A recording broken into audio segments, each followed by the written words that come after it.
Welcome to Telangana వెలుగు. నేను మీ రాజు. Megastar Chiranjeevi Prajarajyam party స్థాపించి దాదాపుగా 18 సీట్లు గెలుచుకొని తర్వాత కాంగ్రెస్ పార్టీలో విలీనం చేయడం అనేది జరిగింది. తర్వాత రాజ్యసభ అలాగే కేంద్ర సహాయ మంత్రిగా కూడా చేశారు. తర్వాత చూసుకున్నట్టయితే 2014 తర్వాత తను పాలిటిక్స్కి మాత్రం చాలా దూరంగా ఉన్నారు. ఏ కార్యక్రమాలకైనా సరే అంటి ముట్టనట్టుగానే వివరించారు. తర్వాత తన ఫోకస్ అంతా సినిమాల పైన దృష్టి పెట్టడం అనేది జరిగింది. సో పవన్ కళ్యాణ్ జనసేన పార్టీ తోటి ఇప్పుడు ఏకంగా డిప్యూటీ సీఎం దాదాపుగా 100% స్ట్రైక్ రేట్ సాధించడంలో పవన్ కళ్యాణ్ విజయవంతం కావడం అనేది జరిగింది. సో ఇదంతా ఎందుకు చెప్తున్నానంటే భారతీయ జనతా పార్టీలోకి మెగాస్టార్ చిరంజీవి రాబోతున్నాడా అన్నది క్వశ్చన్ మార్క్. చూసుకున్నట్టయితే మోడీ గతంలో అంటే ఏపీకి వెళ్ళిన సందర్భంలో కూడా ఇటు జగన్ అలాగే చిరంజీవిని కూడా పక్కన ఉంచుకోవడం అనేది జరిగింది అల్లూరి సీతారామరాజు జయంతి ఉత్సవాల్లో భాగంగా. సో అక్కడ కావచ్చు, తర్వాత కొన్ని సందర్భాల్లో ఏకంగా మెగాస్టార్ చిరంజీవితో మాట్లాడడం కావచ్చు, తర్వాత చిరంజీవికి పద్మ విభూషణ్ రావడం కావచ్చు, ఇవన్నీ చూసుకున్నట్టయితే చిరంజీవి డెఫినెట్గా భారతీయ జనతా పార్టీలోకి వెళ్ళే అవకాశాలు ఉన్నాయని చెప్పేసి అంటున్నారు. అందులో భాగంగా కిషన్ రెడ్డికి చిరంజీవి మంచి ఇద్దరు మిత్రులు.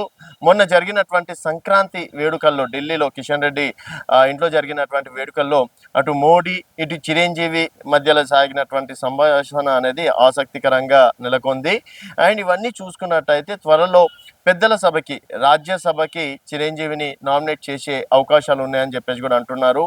సో ఈ విధంగా ఇప్పుడు ఆంధ్రప్రదేశ్లో కొంతవరకు భారతీయ జనతా పార్టీ బలహీనంగా ఉంది.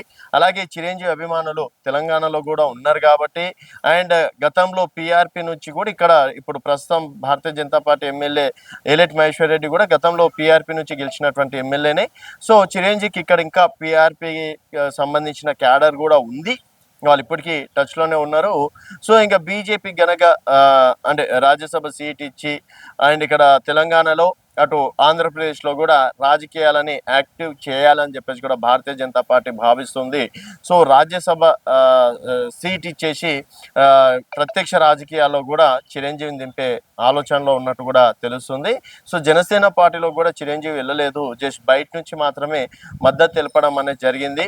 మరి భారతీయ జనతా పార్టీకి చిరంజీవి వెళ్తాడా లేదా అనేది చూడాల్సిన విషయం. ఒకవేళ చిరంజీవి కనుక భారతీయ జనతా పార్టీకి వెళ్తే డెఫినెట్గా బీజేపీకి ఎంతవరకు బలం అనేది చూడాల్సిన విషయం. అలాగే గతంలో నేను ప్రస్తుతం సినిమాలపైనే ఫోకస్ చేస్తున్నాను, రాజకీయాలకు మాత్రం చాలా దూరంగా ఉంటానని చెప్పేసి ఒక స్టేట్మెంట్ ఇవ్వడం అనేది జరిగింది. బట్ మొన్న జరిగినటువంటి సంక్రాంతి ఉత్సవాల్లో సంఘటన చూసుకున్నట్టయితే డెఫినెట్గా చిరంజీవి కూడా పెద్దలతోటి మాట్లాడి నేడో రేపో బీజేపీ తీర్థం పుచ్చుకునే అవకాశం ఉందని చెప్పేసి అంటున్నారు. చూడాలి మరి మెగాస్టార్ చిరంజీవి భారతీయ జనతా పార్టీకి వెళ్తారా, వెళ్తే బీజేపీకి ఎంతవరకు లాభం అనేది మీ అభిప్రాయాల కింద కామెంట్ రూపంలో తెలియజేయండి. చూస్తూనే ఉండండి తెలంగాణ వెలుగు.